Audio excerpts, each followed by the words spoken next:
Thank you for joining us for a Zoom panel discussion on Can Bollywood Handle Politics? My name is Anu Ramaswamy. I'm a professor and faculty director at Princeton University. I direct the Chadha Center for Global India. My own appointments are in civil engineering and the Princeton High Meadows Environmental Institute and India Studies.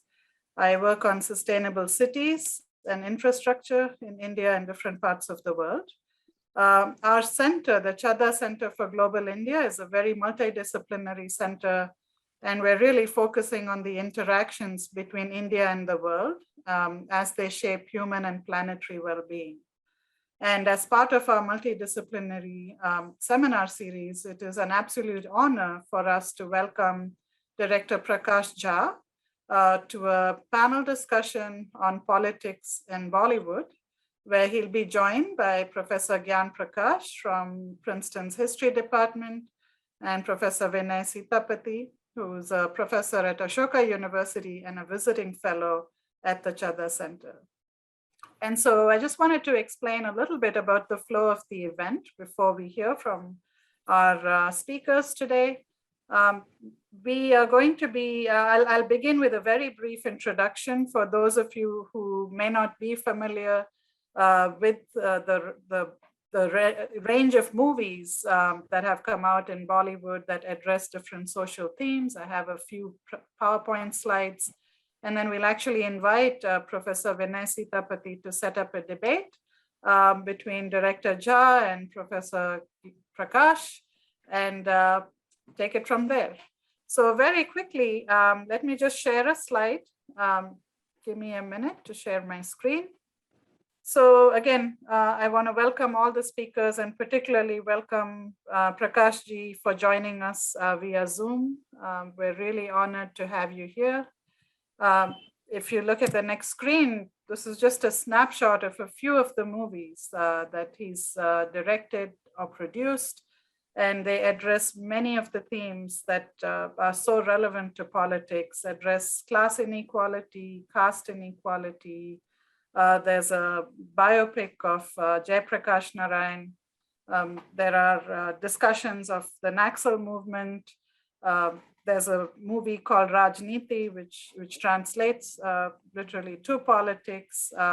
And he's been active in these very popular movies as well as creating documentaries.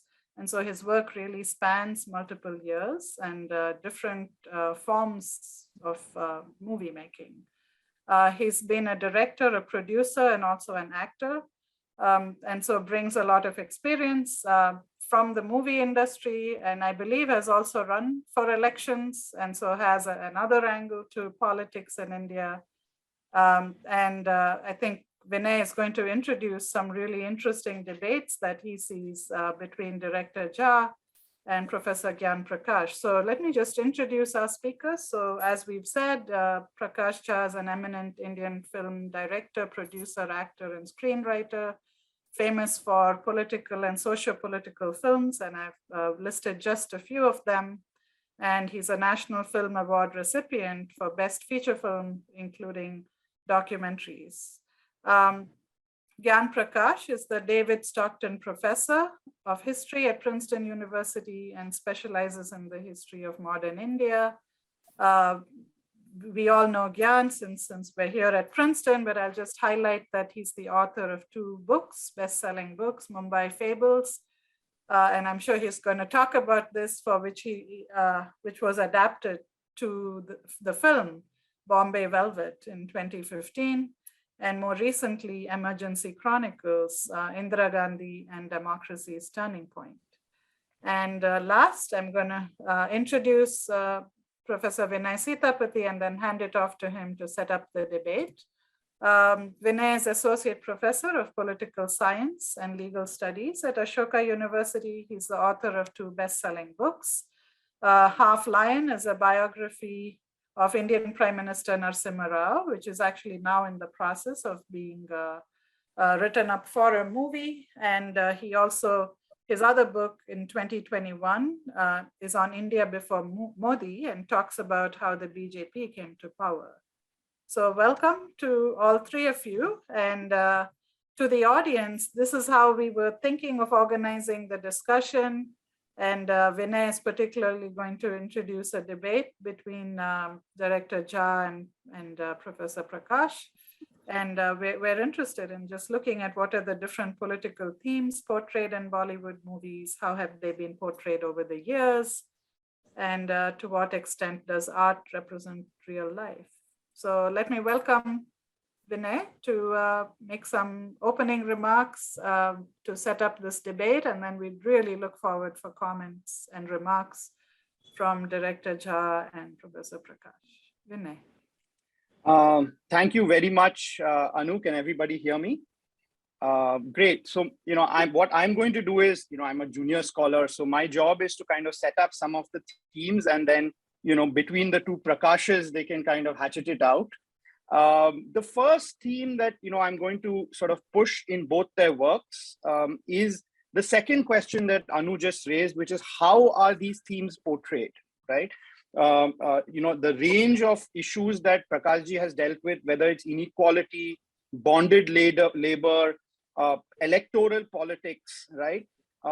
Religious themes, right? Like Baba in the current TV series that he's doing, as well as the structure of Rajniti itself. So there's a range of different themes and social issues that he's dealt with. But the question I'm pushing a little bit, and I'd like both of you to respond to, is the question of how, right? Because in Prakash Jha's work itself, there seems to be a move between realism and escapism, right? Or realism showing politics or society as it is, right? And creating a moment in which you can transcend them, right? That you can escape.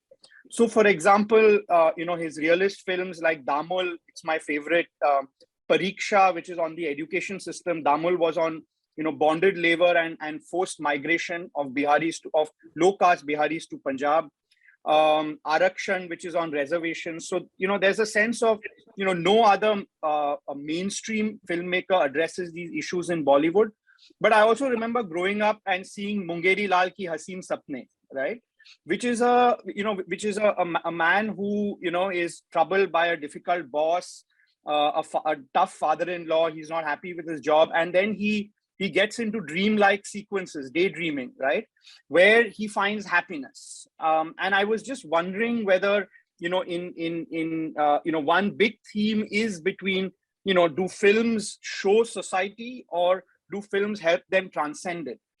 And I think this is particularly relevant to the book on Bombay that Gyan Prakash has written, Mumbai Fables, because as the title itself implies and as the structure of the book is, that he moves beyond conventional historiography to look at myths, stories, fables that structure the city, right?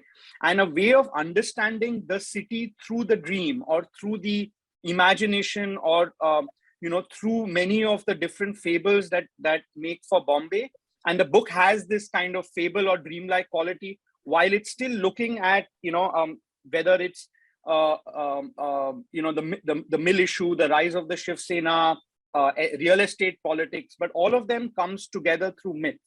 And so I was just wondering, because that was made into a film, Bombay Velvet, how the two of you respond to this. Of course, you'd like it to be both, but, should films show reality? Should it be a form of escapism at its crudest? The second theme that I want to set for the two of you is on the specific issue of bonded labor. Gyan Prakash has written a book on bonded labor in Bihar, right? And the political economy that sustains relationship between the laborer and the landlord. In 1984, 1985, that's also the film that Prakash Ji made, Damul. I absolutely love the film. Anu Kapoor is a low caste bonded laborer, and it talks about how he is the relationship with the landlord, his ultimate bid to escape, right, which fails.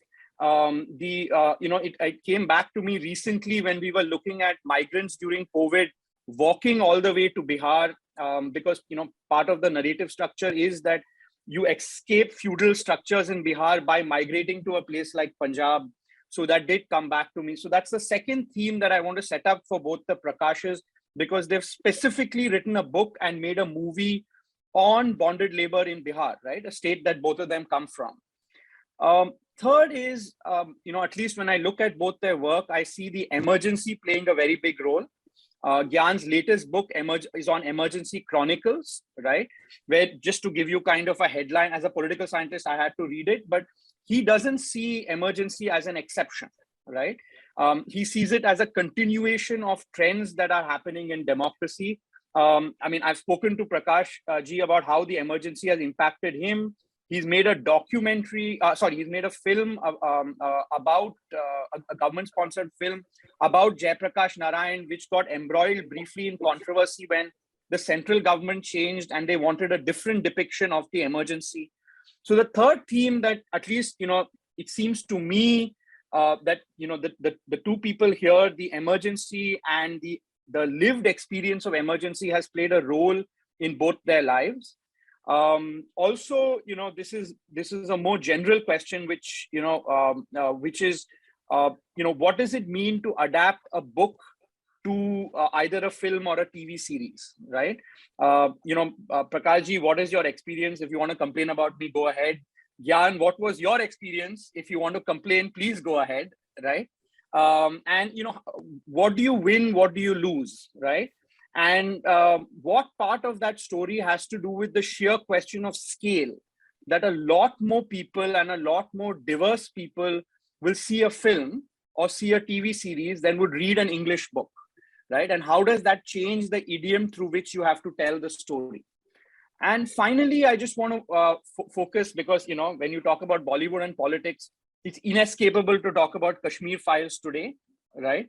And to more generally ask the question of what it means to make a film that is completely supported by the ruling party, where the director, takes a photo with members of the ruling party.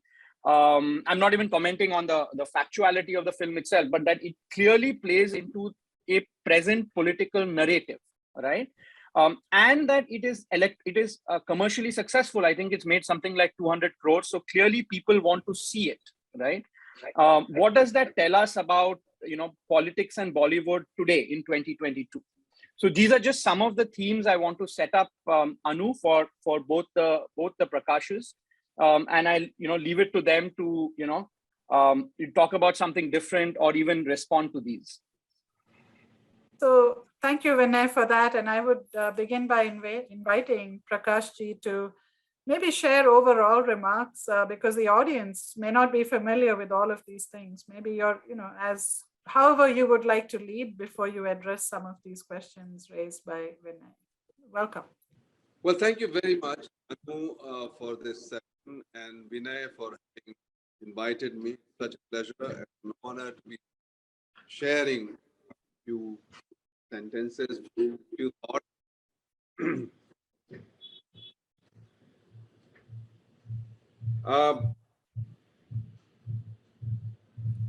You see, in India, we live in a society where the societies, as per se, are far stronger than the state. They have been traditionally, historically. Every time you want to play something, you want to portray something that is realistic, whether it is fiction. I'm not talking about the present time, but even when I made Tamil, even when I made Parinati,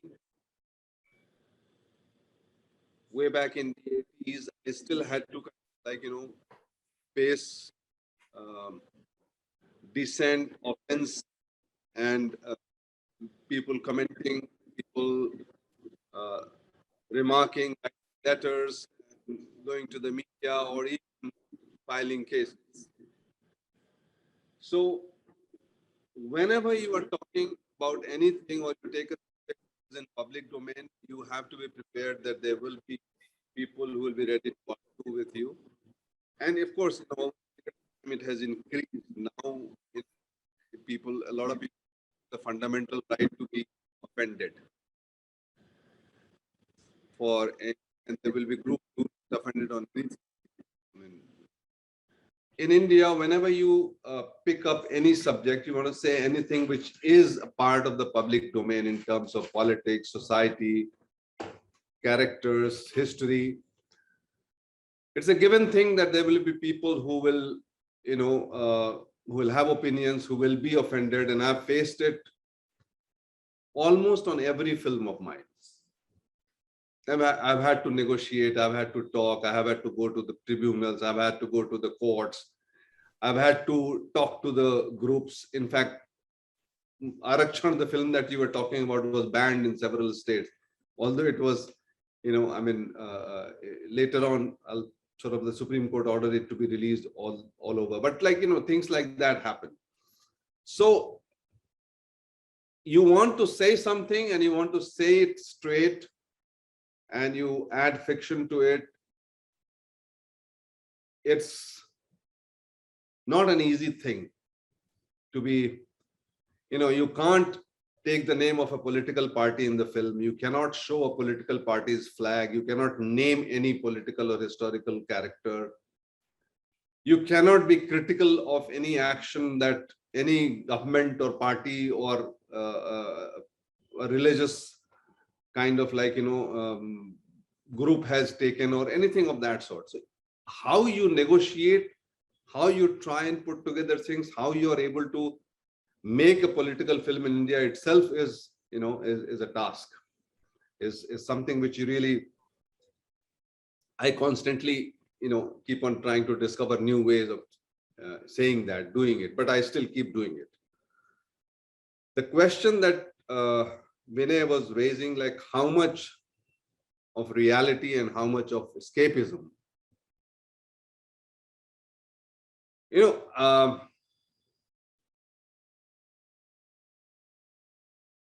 what I discovered after the change, like after Damul and Parinati, which were pure art film, straight cinemas, which were not meant to be released in theaters, which did get kind of shown on the Doordarshan at that point of time. But to be able to come to the mainstream and have your film screened by the cinemas, I had to change my entire perspective, learn a new grammar, redesign my films, rewrite the dialogues, make them more kind of larger than life, even when the situations were realistic, add on a lot of drama. And in Hindi, we say alankar, decorate it with emotions, with, a lot of conflict and crisis and all kinds of things, to be able to make it palatable for the general audience, the audience which goes to the cinemas to be engaged into the story which is being told. Now for example, I made a film called Ganga Jal, which was about real police issues, and in a very realistic manner, the Bhagalpur blinding as it happened, and the dilemma which the cops were facing from the authorities, from the public, from the media, and how they were negotiating through it. And the same actors, do films like Singham, which is, a complete takeoff on, larger than life and commercial, where cars will be flying and where, the guy can, send, 10 guys, at the same time flying in the air. And, the whole issues will be, blown out of proportion. And, it's an entertainment, Zingo, and the film will do extremely, extremely well. So it's always, a kind of a negotiation with the reality, which I as a filmmaker, because the subjects which deal with the society, the politics of the society, because I think everything that you do has politics involved in it. Because what I easily explain, I said it's all a matter of, cost and benefit.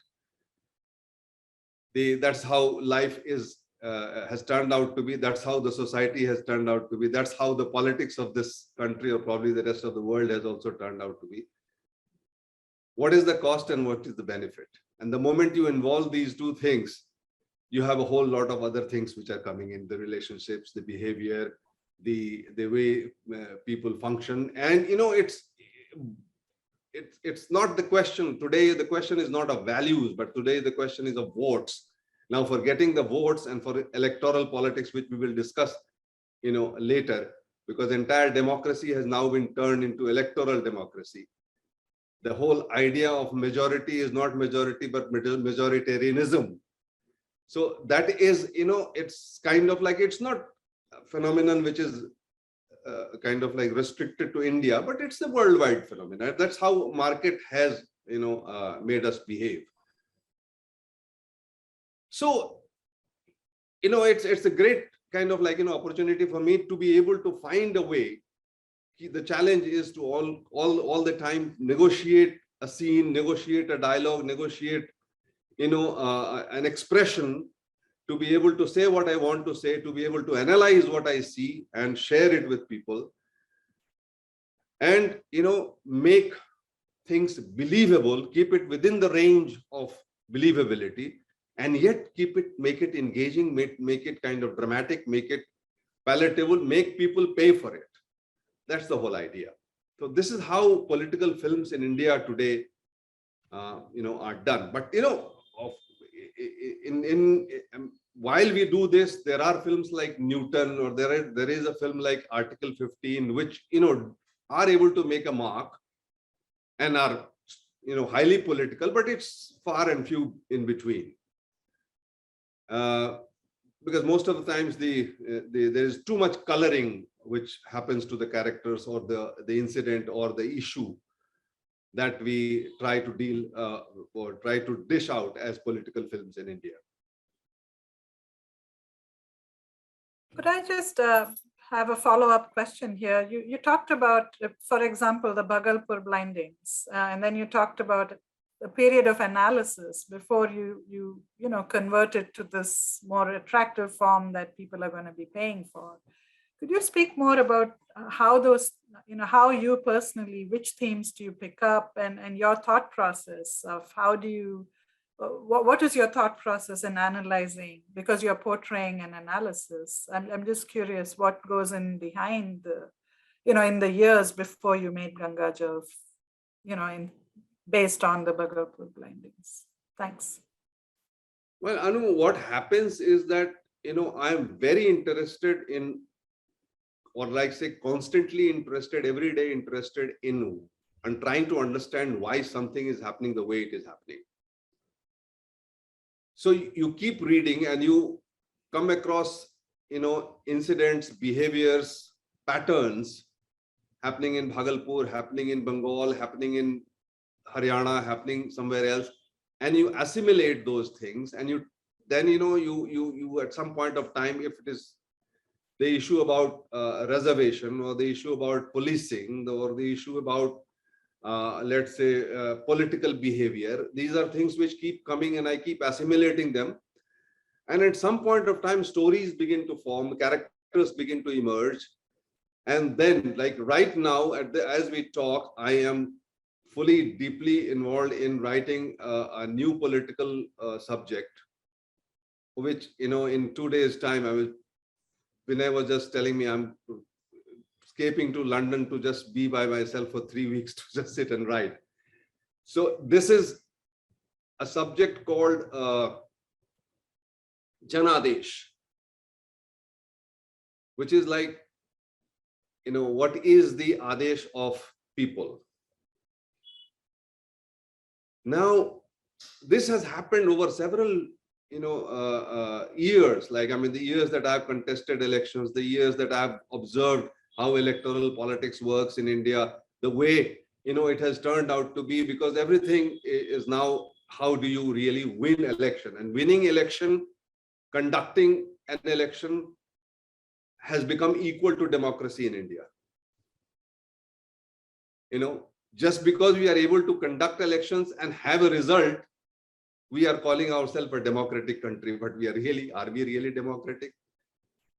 It's become our business, like one election to the other, to the other, to the other, like nothing else happens in this country. So electoral democracy is what we are, meant to be. I mean, or what we have become today. So answering your question, like, these things I keep observing them, and then suddenly like answers begin to emerge as to why this is happening, or, and then, you link those things up, and then there is a story, and then there is a beginning and the middle, and there is a, purpose of telling that story. So that's how it emerges. It sometimes takes years. Like Gangajal, the film that you were talking about, took me about almost 7-8 years to write. I mean, I made it about 8 years after the Bhagalpur blinding, because I couldn't understand why such a heinous thing that happened when people or criminals caught in police custody were blinded, and blinded with active participation of people, administration, and the cops. So it was an important, system which found a very, unique way of expressing its frustration through such a crime. And when these police personnel were taken to task and they were charged with this crime, the entire city of Bhagalpur came onto the streets. The students, the women, the Vyapari Sangh, they all came on the street in defense of these people who were blinding the criminals. So this, one had to understand, and then, I put in incidents together and weaved that story. So that's how it works. That's how it works with me. And all my films, starting from Damul to Mrityudand to, Rajniti to Apharan, Gangajal, Arakshan, Satyagrah, Chakravyuh, all these films, they reflect the society of the time. They reflect why something has happened the way that it has happened. Like, I mean, I made Mrityudand way back in 94, where the character of Mohan Agashe, who deserts Shabana Azmi and goes and becomes, a mahant in a temple, and begins to play politics from there. So religion was going to become, an important part, of our polity. I could see that happening, right then, post mandalization, post open market economy, when, suddenly the zamindar becomes the thekadar becomes the zamindar, and the backward castes become powerful in terms, not only in terms of numbers, but also in terms of their influence on the society, on the funds, the governance, and everything else. And that's how, like, at one point of time, suddenly, like, there is Devilal, there is Mulayam Singh, there is Lalu, there is, like, you see, them dominating the whole social structure. So these are things which have happened because of certain changes which were brought about in the society, in the infrastructure, in the functioning. And, I observe that, I try to find stories there, and, at some point of time when they all come together, I share it.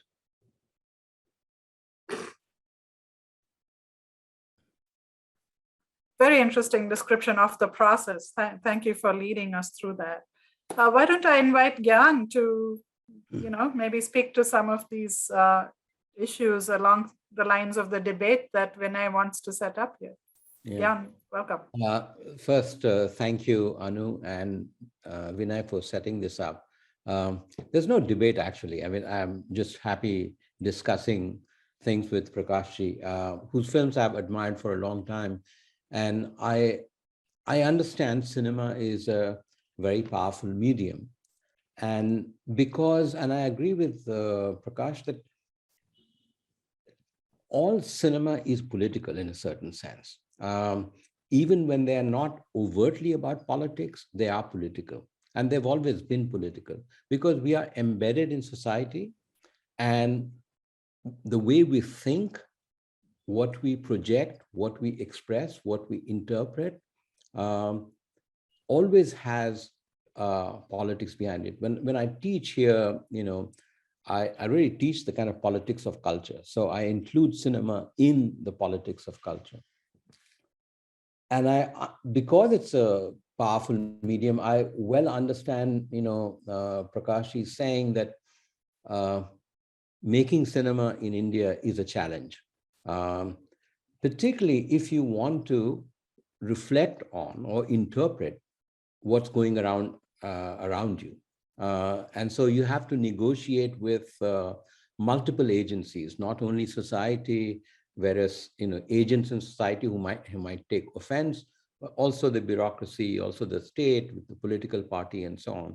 And he's actually done a masterful job of negotiating that by making these political films. What I find really interesting about his political films are, they're not what I would call, sort of party politics. They are not about BJP or Congress or SP or RJD and so on. They are really about political issues that are thrown up in society, like reservation or Bhagalpur blinding or bonded labor. They're all political issues. And so he tackles them at that level. And maybe that is one of the reasons that he's able to get away with it. That he is not really saying, Indira Gandhi did this, or Rajiv Gandhi did that, or Atal Bihari Vajpayee did that. He is really talking about the political issues that are thrown up by society, and he is making films about them. And this is where I think the kind of a difference between, let's say, cinema and literature on the one hand and social science on the other hand, to my mind, is very important. I mean, in social science, for example, Vinay, you would recognize this. I mean, if you are studying a political process like, neoliberalization or the rise of BJP, you would, talk about various social forces that are behind caste or class or region or language.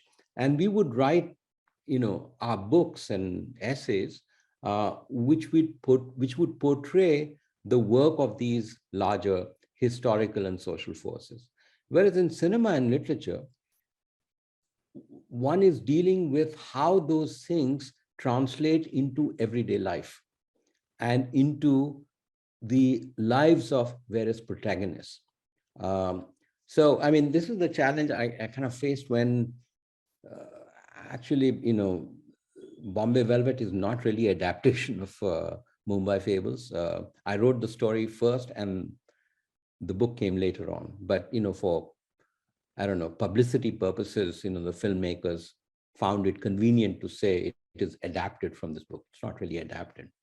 But one of the things that I faced in actually writing Mumbai Fables was I was very aware of this difference between social science and history on the one hand and cinema and literature on the other hand, where cinema and literature, where you try to put yourself in the shoes of a protagonist and place that protagonist in a social situation, and then imagine how that protagonist acts and deals and negotiates with various social forces. So, at that time I was thinking of reclamation scandal in Bombay.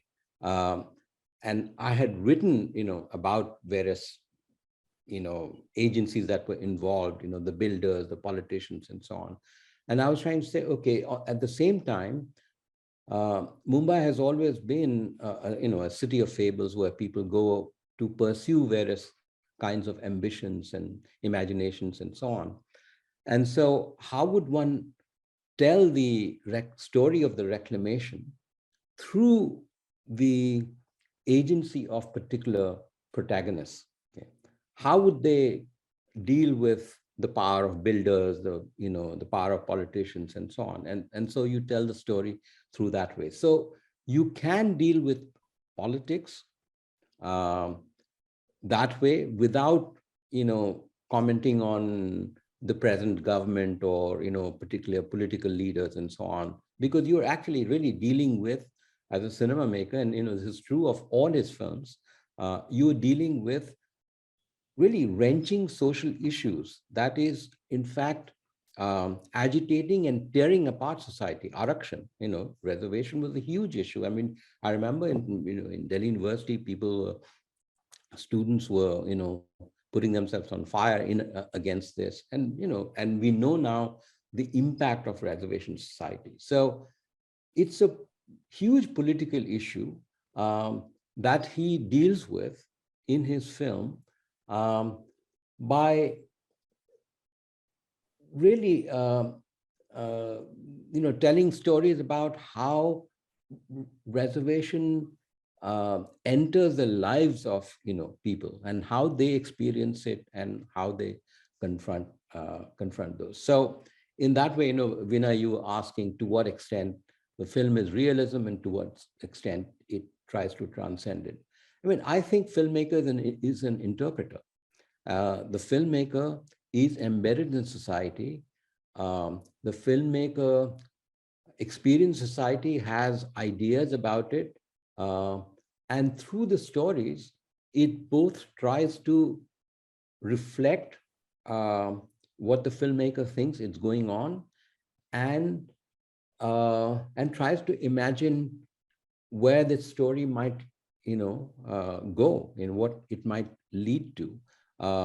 So in that sense, the filmmaker is doing both. It's trying to portray a reality, and it's also trying to show where that reality might go.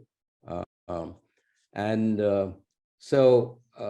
mean, I think this is true of all his films, and that is partly the reason why, as I said, he gets away with it by making these films which deal with really issues that we are all kind of talking about without dealing it in a kind of a party politics way. So, I mean, just to turn to the sort of Kashmir Files, now that's a film that's dealing with the party politics. It's not really, it's a very clear attempt to kind of weaponize a particular kind of political issue, the issue of Kashmiri Pandits, for a clear political purpose related to the political party.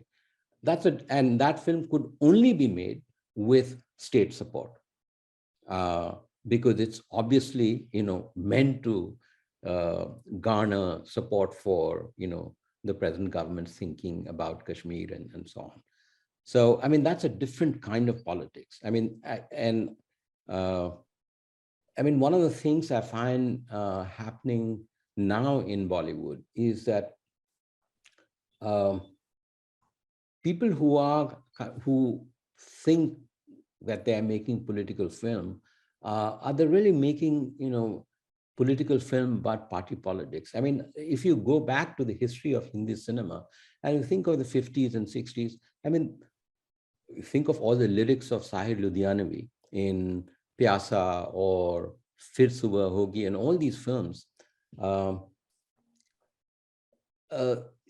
They were also political, but they were not political in the sense of party politics. They were not for in the Congress. They were not saying this Congress party is right and the Communist party is right and so on.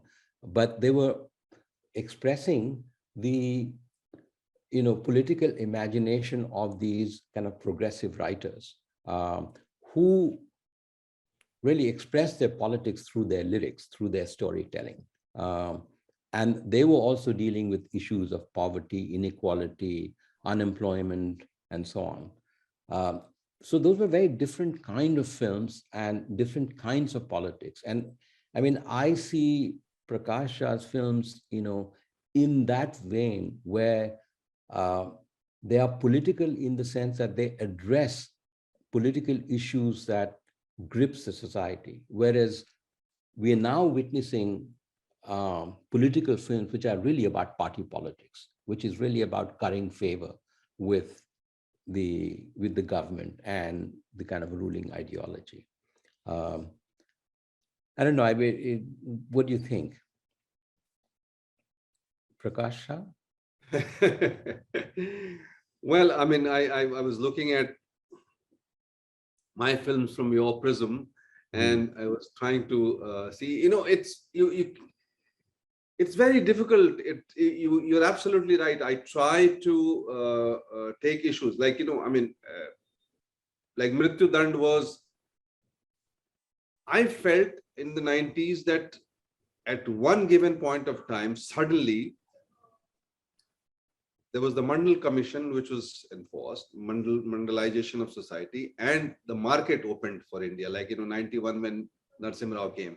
By then, Mandal Commission was already taking its effect on the society. So early 90s was a period when suddenly there was inflow of money, and then suddenly there was a new society, new section of the society which had power over that money to spend, to structure, and you suddenly had a lot of thekedars from those communities, contractors, who would build panchayat bhavans, who would build roads, who would build the infrastructure, who will get into distribution system, who will get into mandis. So the entire kind of like, relationship in the society changed, and that changed the whole structure of the society, politics of the society. So post 90, early 90s, and between the period that, Vinay talks about 91 to 96, which we are dealing with in the Narasimha Rao period, that was also the most happening period in the Indian history and the Indian society. So this kind of like, I was living that period, and I wrote that film Mrityu Dand, which reflected. So through the eyes of three women whose situation doesn't change, although the men's situation, the husband of Madhuri or the father-in-law of Madhuri or the husband of Shabana and the Om Puri character who is a backward character, these men in different situation, or that contractor who kind of like, gets into the houses and the women, all kinds of things which were happening, but they were all reflective of a society which was going through huge changes. So instead of talking about party and politics and people like Lalu and Mulayam, I, took samples of those people in the characteristics of the characters whose stories I moved in. And I told that story in Mrityu Dand, and it became palatable to people. It became engaging, and it worked very well for a storyteller, and I was able to say what politically I wanted to say. So this is how I negotiate, instead of directly talking about parties and politics. I absolutely agree with you there. Instead of talking about Jagannath Mishra, the chief minister who was then at the Bhagalpur blindings, how he dealt with it, I let the society be responsible for the subject, and let involve the society and told it from the society's point of view. That's what I do. And the Janadesh that I'm writing at this point of time, in Ganga Jal, the dictum which I followed was, a society gets the police it deserves. Every society. Now today I have come to the conclusion, or the dictum is, a society gets the government it deserves. So Janadesh, so what do you want? Is this what you want? And this is what you get. How do you get it? I have the story to tell. So I'll tell the story. Yeah. The 90s period that you're talking about, I mean, it's interesting. You were making these films, which was talking about sort of economy opening up, new market economy opening up, and how that interacts with other social changes that are going on at the same time. And I too remember the 90s as a very important period. And then there's a film like Hum Aapke Hain Kaun, which also becomes enormously popular at that time, because it takes the market economy and kind of celebrates it and brings it and kind of promotes a kind of a consumerism around, and of course, marriage is an important, institution in India, and it kind of brings consumerism, market, and marriage together to produce this kind of spectacle, which has a huge impact. I mean, I remember going to weddings in Chennai after that, and I've been to weddings in Chennai before that, and they never used to have that Hum Aapke Hain Kaun kind of a choreography in their weddings. And they started having those kinds of choreography because of the impact of that kind of projection. So here too, you have a filmmaker, I think it was Suraj Bhadratia, was it? Yeah. It Uh, created a whole industry. yeah, yeah. Whole industry, which, infrastructure, the lighting, the music, the dresses, the samyanas, the makeup, the presentation, the functions, the event, Yeah. it all. And you had several layers of professionals getting involved into kind of like, and then marriage became different. Every marriage was like, it was a celebration or an event. That's Yeah. how it's great. That's how it works. Yeah. Yeah. So that is a political film in a way, because it's promoting the politics of the market and consumerism. Yes.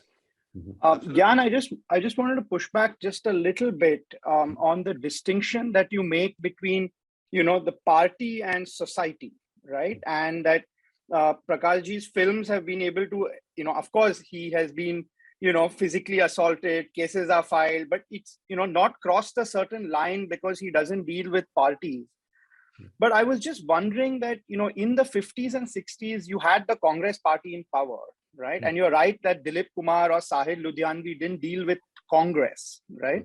But certainly they operated within a certain Nehruvian idiom and certain Nehruvian ideology, right? So in that sense, the party both kind of was hegemonic in creating a certain idea, right?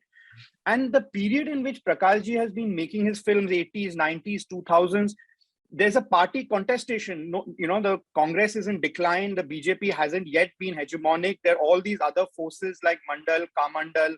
And it is that creative churn that is sort of fueling a lot of Prakash Ji's films and allowing him to deal with different political themes, in that it affects ordinary people without talking about party, right?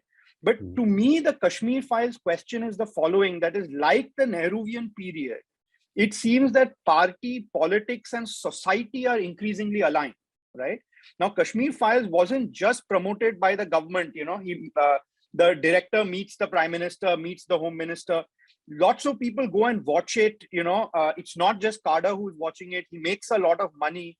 And it tells me that just like in the Nehruvian period, you're having a fusion in some sense of social norms and party norms, right?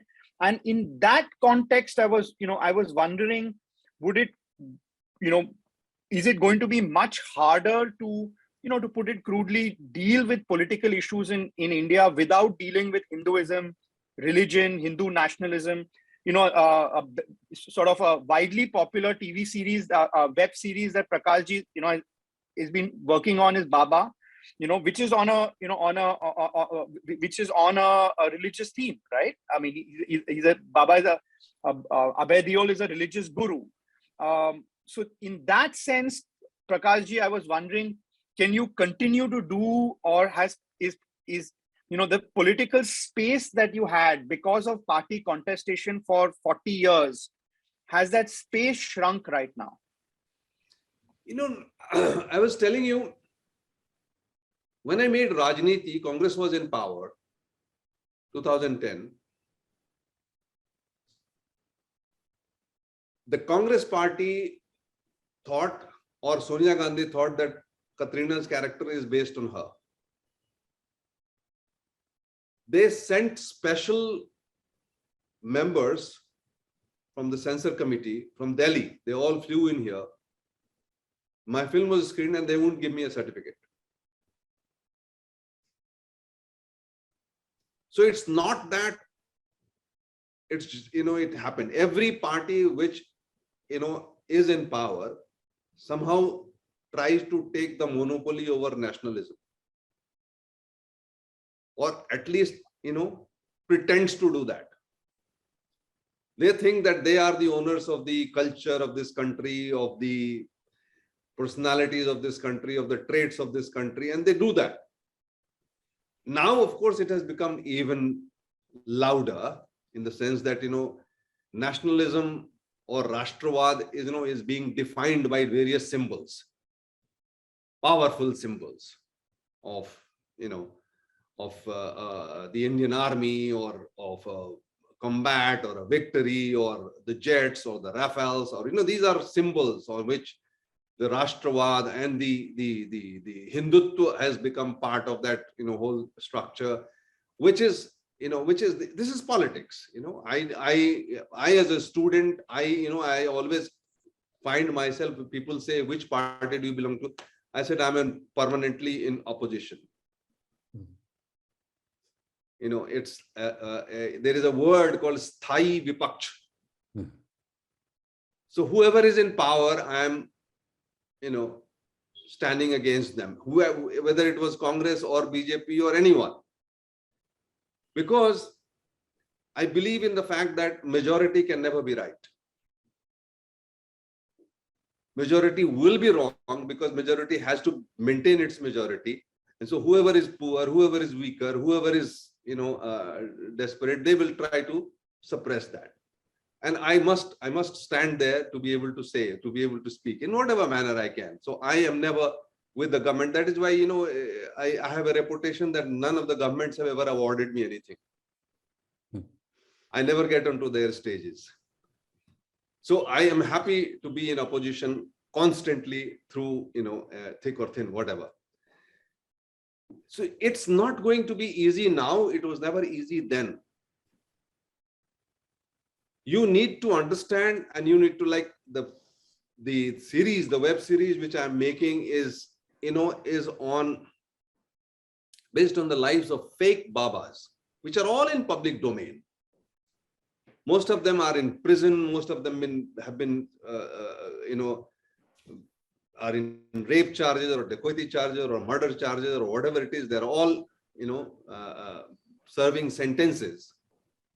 But how does it work? How does it, when they were there, Babas, how were they controlling the politics, controlling the sentiment of the people? And even now, when they are in the prison, they still have that influence. So I am intrigued by that, and sort of like, I understand how it works. They don't have any knowledge about religion or dharma or anything.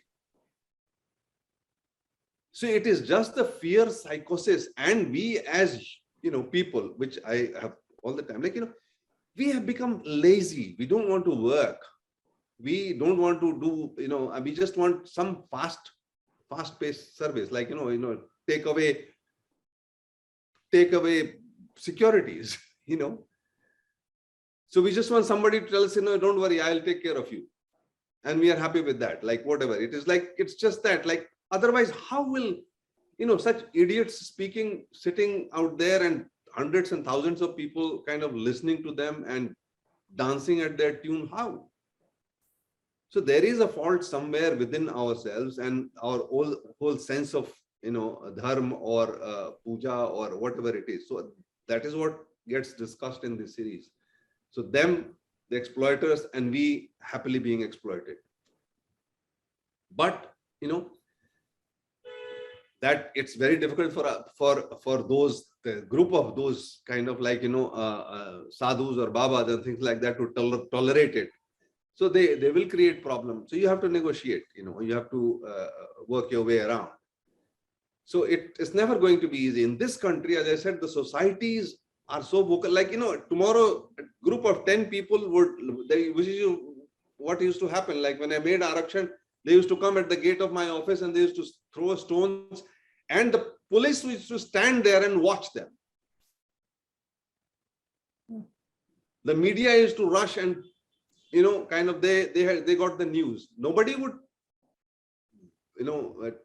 arrest them, or nobody would stop them, or nobody would say anything to them. You can protest, you can say whatever. There will be 5 people who will walk into a park and look at, like, couples who are sitting over there. They'll start beating them up. They'll start shouting at them. They will start abusing them, and others will join them. So taking offense and now reacting, in offense has become a fashion here. How do you negotiate that? So how it has come to this is something I'm trying to say. I'll be working on that in this new film that I'm doing. Why, we deserve to have the governments that we have. I mean, the question, Vinay, you were asking about if the political space has shrunk. I mean, I agree that, throughout, and, Prakash, you said this, there's always been some kind of a political censorship or political party trying to utilize, whatever film you're making and so on. That's always Don't been. forget Kissa Kursi Ka. Kissa Kursi Ka was, Yeah. they took the negatives from the laboratory. Sanjay Gandhi people, they came, it was during that time, and they burnt it. Yeah. Look at Andhi, Guljar's Andhi. So much kind of they did, because Chitra Sen's character they thought was based on Indira Gandhi's. Yeah. Yeah. So it has never been easy. Yeah. It's whichever political party. I mean, Congress has done terrible things like, manipulation of the government, dismissing state government, all kinds of things they have done. Yeah. Yeah. No, I agree with you, Prakash Ji. I mean, as you know, I'm no fan of the Congress. I mean, there's a pretty clear villain in the Narasimha Rao book, right? But society always pushed back, I'm wondering whether that has changed now, that the party and society have become the same. That's what I'm asking. As I said that, because of the social media, because of information, being available easily to everybody, people get aligned with kind of the sentiment of the leader or the party or the let's say the influencer. So it becomes more visible, more vocal, etc. But it's sometimes I feel that okay, fine, what happens if the liberals become offensive? If there are 10 people who come in shouting at you, offended something, and then those 10 people, so that will become a kind of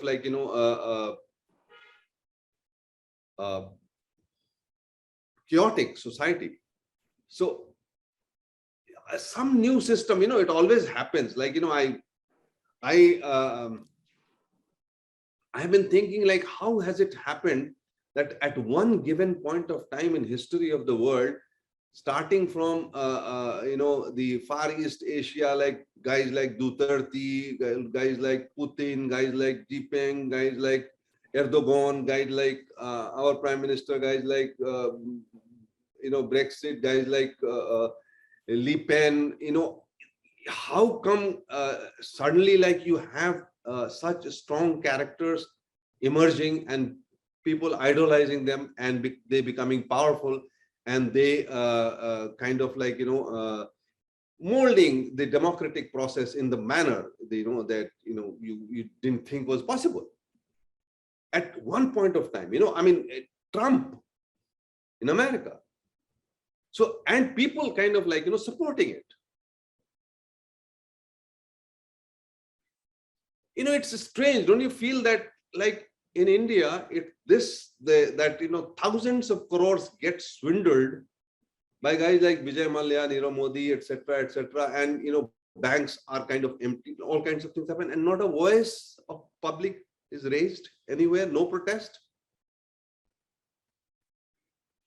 Employment and all kinds of things, and you say something against, speak something in favor of a Pakistani cricketer, my God, they will burn my house. Yeah. That becomes an issue. So what is this society? Isn't it interesting? Yeah. So maybe I can just ask a question along the same lines, but talking more about gender and gender inequality. We talked about market forces. I wonder what your analysis is on how the role of women and power for women might be influenced positively or negatively with we've been talking about these big market forces, even what we're seeing with the commodification of marriages as an example. But beyond that, I'm just curious what your social analyses about women in general and then women in politics.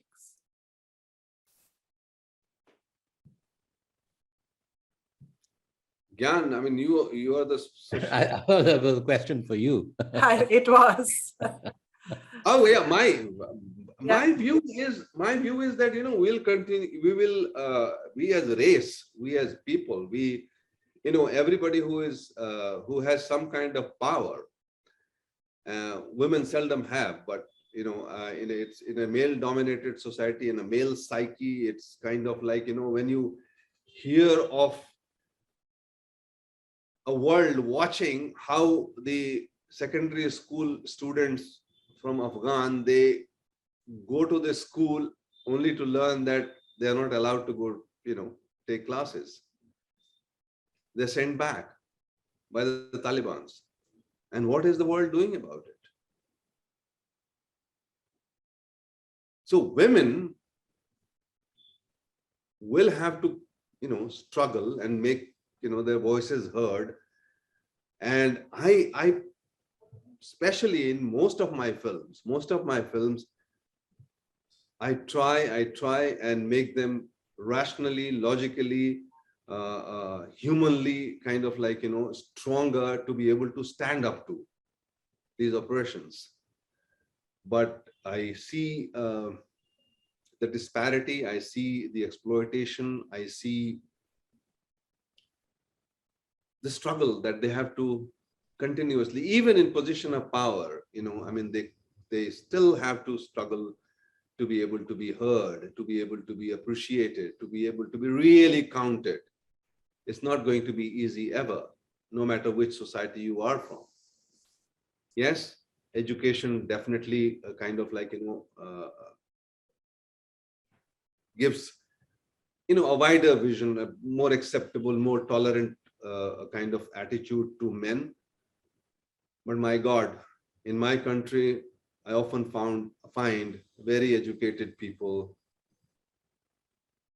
behaving in the most kind of heinous, worst kind of possible manner. I don't see the mindset changing just because of the education.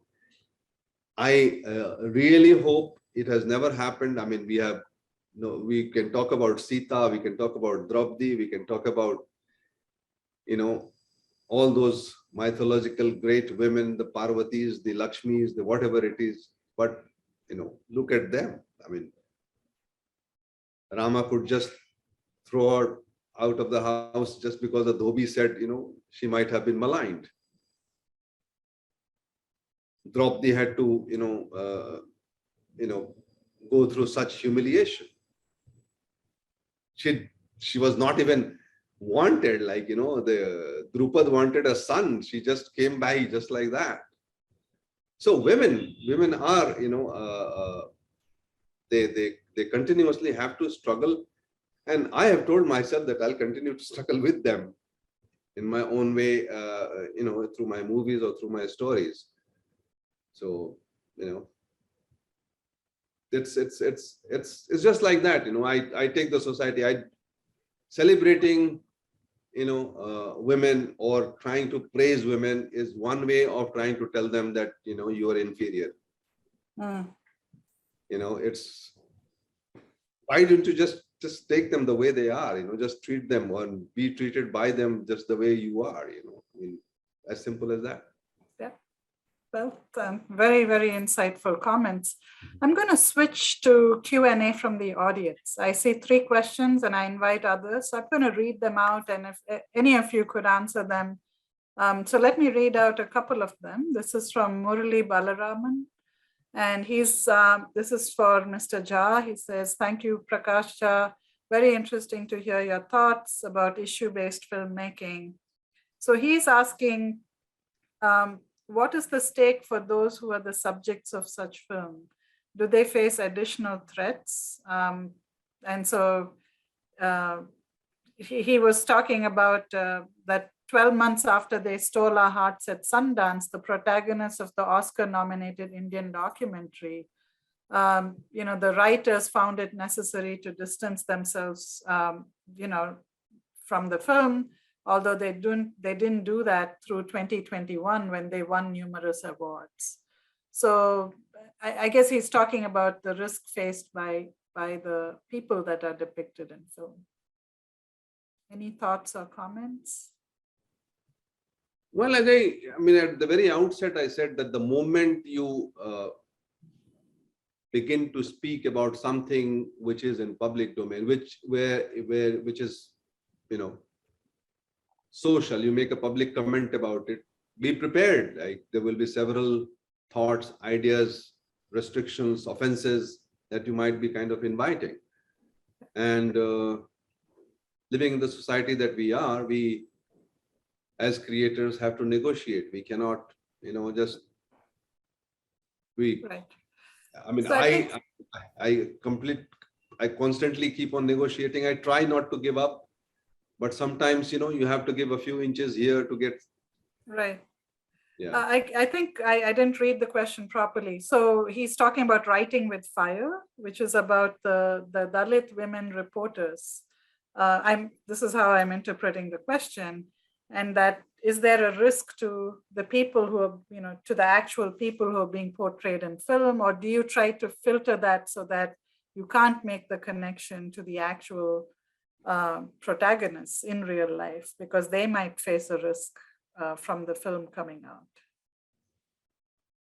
We need to balance it, you know. I mean, you don't, like, what I do is that I do not kind of name a society or name a cast or name a particular character. I would like to kind of portray it as a type. I would like to put the characteristics in a character so that, you know, one is able to say that.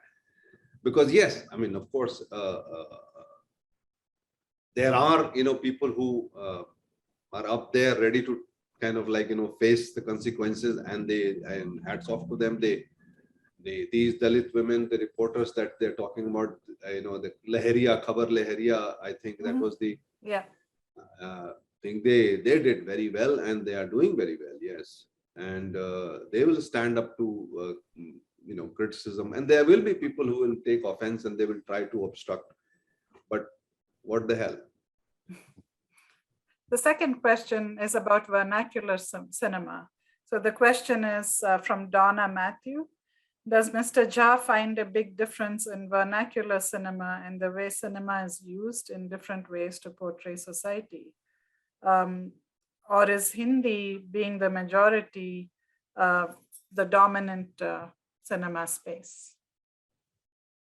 Well, I know that there are several far more interesting and important films being made in regional cinemas, like Tamil, Telugu, Malayalam, Bengali, which are, you know, definitely in terms of political cinema or themes, they deal with a lot, you know, important subjects than we in Hindi. Because in Hindi, we have to think about the commercial aspect, you know, a lot more than the regional cinema. So I don't see any difference. I don't see kind of like, you know, in terms of motivation, language is not a factor. Okay. Great. Why don't I maybe switch gears to ask Vinay a question about your experience with your book being adapted? Because Gyan said his book was not adapted, but in this case, could you speak a little bit about that process, and maybe both of you, both Prakash Jha and Vinay, from your side, what does it take when you're thinking of adapting a book?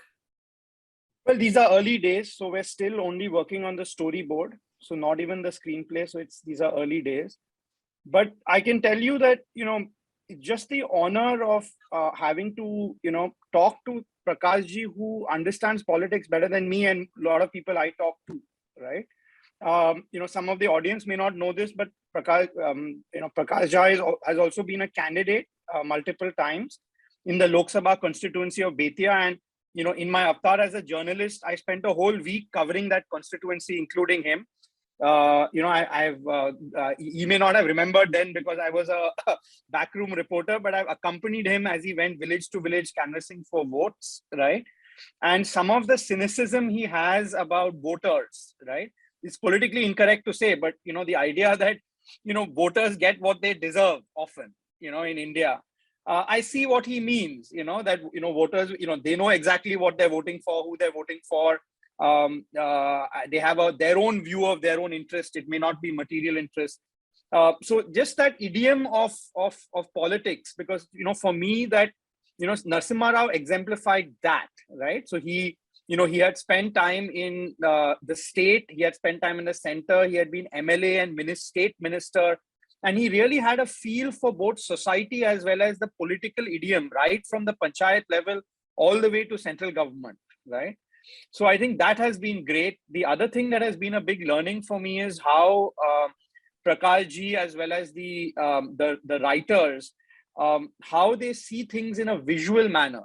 Now that's not how I approach a story, right? I look at a footnote, and I try to, but it's basically, what is the argument? Where is is it moving ahead? But there's a visual element and there's a storytelling element. These are not skills that I have, and it's something that is something that is new that I'm being exposed to. And also third, it's a part of the question that I asked, which is I'm well aware that the medium is very different, that, my book may have been a bestseller in English, but it's still a very narrow section of India that, has encountered Narasimha Rao. And a series like this reaches out a mass audience, and that scale matters because you're reaching out to very different Indians. And how do you tell a story to very, very different Indians than you do in a book that is written in English for a much smaller segment of Indian society? These are all learnings for me, but I'll leave it to Prakash Jha because he's read the book carefully. He's been thinking about Narasimha Rao quite a bit. So I leave it to him to tell that side of the story. Well, to tell you very honestly, it's a brilliantly written book about the person and the time and the politics of the period and the character and the elements that made Narasimha Rao what he was, and the whole dealings and the times and the changes, and it gives you in-depth kind of view into the man and his legacy. So it's a great kind of like I would say bank for a screenplay to be derived from. But as he himself said, and as we would, as sort of we are working on, in the sense that sometimes there is a whole scene in a sentence, and you construct that scene to be able to have that sentence expressed in the most effective manner, or the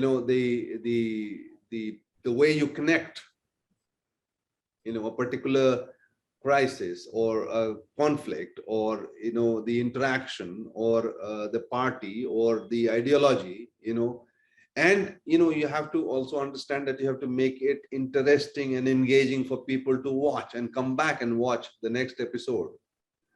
So to create the drama, sometimes you have to kind of stretch the fact and the reality.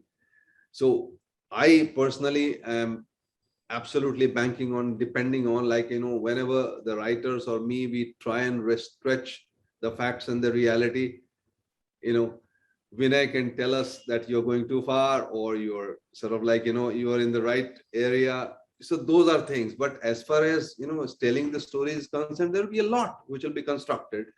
There is a lot which is already there in the book, and there is a lot which we will draw from outside the book. But this book is the main source. It is what we are banking on, and this is the treasure which provides us the insight. Thank you for those answers. We have just about 8 minutes left, and we have two more questions. I'm going to read them off. Maybe I'll read them together just in the interest of time, and let everyone respond. But the first question actually has a personal anecdote. So this is from Ram Ramaswamy, and he says, Prakash Jha and I were college mates in Ramjas College in Delhi University 51 years ago, and many of the ideas in his films were evident in the interactions back then. And he's saying that Prakash Ji remains a dissector of movies, and he talks about his own directions of Damul, Mrityudan, Gangajal. So the question he raises is, have cinematic directors themselves changed in terms of thematic, socio-economic, and political messages? In other words, would Prakash Jha today make Damul in a different way than it was made originally? Well, good question. And thank you for reaching out, Ramaswamy. It's great, connecting after so many years. Not that I completely remember where we were, but I believe, we were together in Ramjas. Yes, I was there studying physics.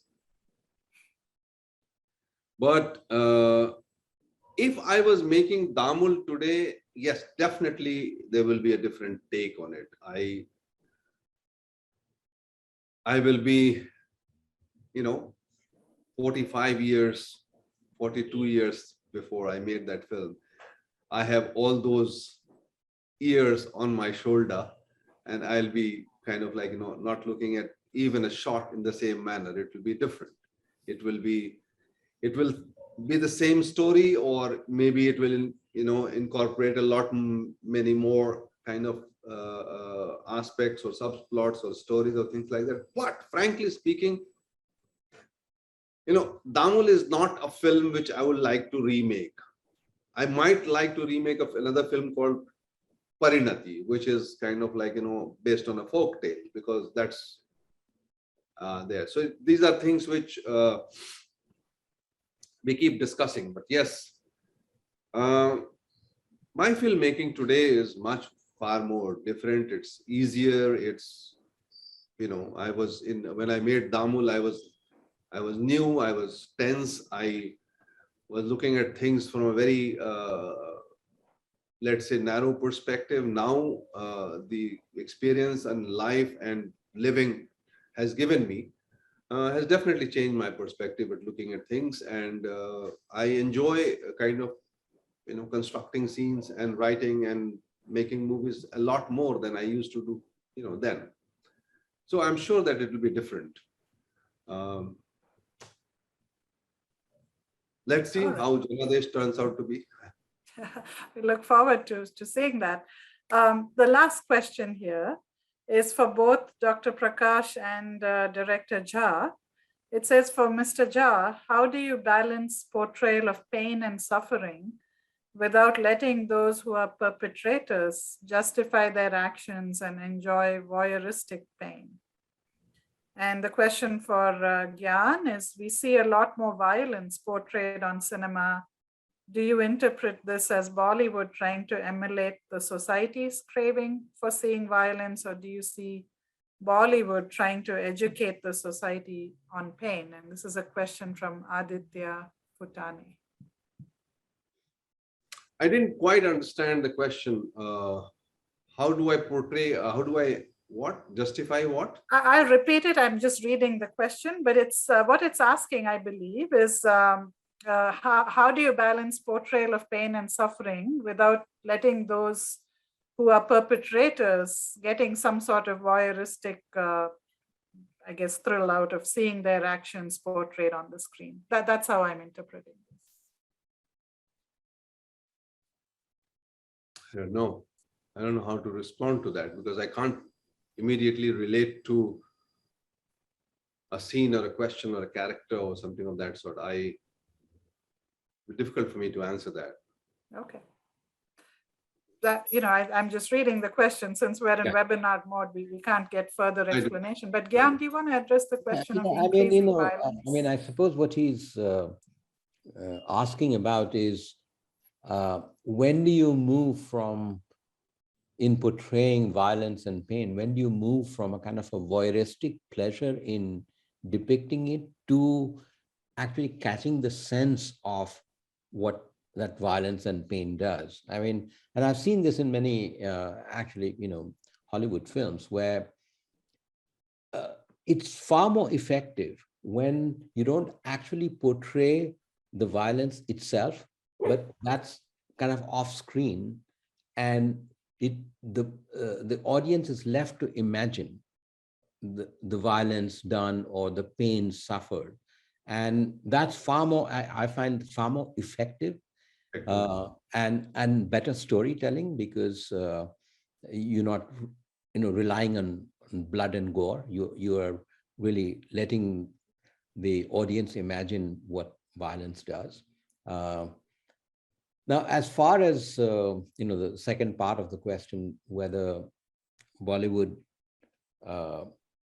shows more violence and so on. Well, I mean, in a way, violence is around us. And if I can just use this question to kind of segue back to something that Vinay had asked, which is about where are we today in terms of political filmmaking as opposed to, let's say, in the Nehruvian time. And you were saying that there was a kind of a Nehruvian consensus. And today, are we moving towards another kind of a consensus within party and society? And I think that, yes, there was a kind of a Nehruvian ideal, but the people I mentioned, Sahir, Majru, Shailendra, all these people, when they wrote their lyrics, they were sharply critical of Nehruvian India. Kahan hai wo Hind, wo kahan hai. I mean, when Sahir says that, he is questioning all the promises that were made. Okay? And yes, Congress was dominant, but I think there's a difference between that and the time of Janadesh that Prakash is talking about. I don't think Congress, in spite of the dominance, was set up in a way to impose its will the way the present government and present party is. So if there was a kind of a consensus, it was largely achieved through various institutions, through universities, through intellectuals, through mass media, and so on. Today, there is, I think, in politics also, there are the kind of sharper elbows. So when Prakash is talking about, from Orban to Bolsonaro to, when you have this kind of mobilization of the people, I mean, I don't think Congress was ever able to mobilize people in the same way, even during the emergency. And in a way, I see emergency as a sign of Indira Gandhi's weakness. And therefore, she had to rely on the emergency, on imprisoning people, on the state. And she never had the RSS. She never had the largest civil society organization in the world working for her. So we are in a very different situation now, where you have these powerful populist leaders, and they, at least in India's case, they have a very powerful organization, and they are set up to win elections, collect money in a way that I don't think Congress ever had that kind of capacity. And so I think today, when Kashmir Files was made, I mean, one cannot discount that the popularity of Kashmir Files is also because all the state governments have removed entertainment tax and are giving, holidays to their employees to go and see it. So it's much more an organized attempt. And so sometimes I wonder to what extent the popularity is also because the entire television media is under state control. It's not entirely that, Gyan.